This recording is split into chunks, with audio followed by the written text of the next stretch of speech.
काय तुम्ही पर्ची भरलाय, फॉर्म भरलाय, कसं वाटतं तुम्हाला? खूप आनंद वाटतंय. उद्धव साहेबांनी आणि राज ठाकरेंनी जो विश्वास माझ्यावर ठेवलाय तो सार्थकीकरण मराठी माणसांसाठी आम्ही खरोखर एक भाऊ, दोघे भाऊ एक झालेत आणि त्यांच्यासाठी आम्ही खरोखर आता इलेक्शनला आम्ही सामोरे जाऊन आम्ही मुंबईत आम्ही आपली मशाल आणि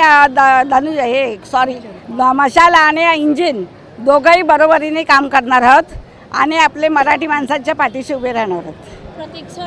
प्रतीक्षानगरमध्ये आता दोन शिंदे गट आणि गट झाले, कसं तुम्ही त्याच्या पराभव करता? नाही आम्ही आपल्या सरळ मार्गी जाणार. उद्धव साहेबांनी जो आमच्यावर विश्वास ठेवला आहे आणि मराठी माणूस सगळा उद्धव साहेबांच्याच पाठी राहणार आहेत, त्याच्यामध्ये गैर काही नाही आहे.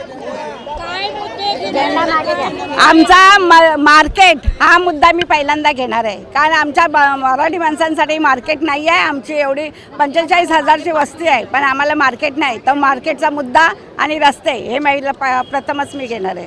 प्रतीक्षानगरमध्ये जाम त्रास आहे, चोरी वगैरे भरपूर झाले आहे, काय सांगणार त्याच्याबद्दल? कसं महिलाला कसं सुरक्षा देईल? महिला तशा आमच्या सुरक्षितच आहे, आम्ही काय त्याचं घाबरून राहणारे नाही आहेत आणि आमच्या रणरागीने आमच्या स्वतःचं रक्षण बरोबर करू शकतात.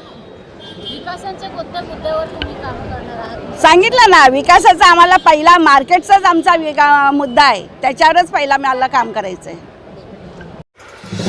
नवीन घडामोडी पाहण्यासाठी आजच आम्ही मुंबईकर 24 तासला लाईक करा, सबस्क्राईब करा आणि अपडेट रहा.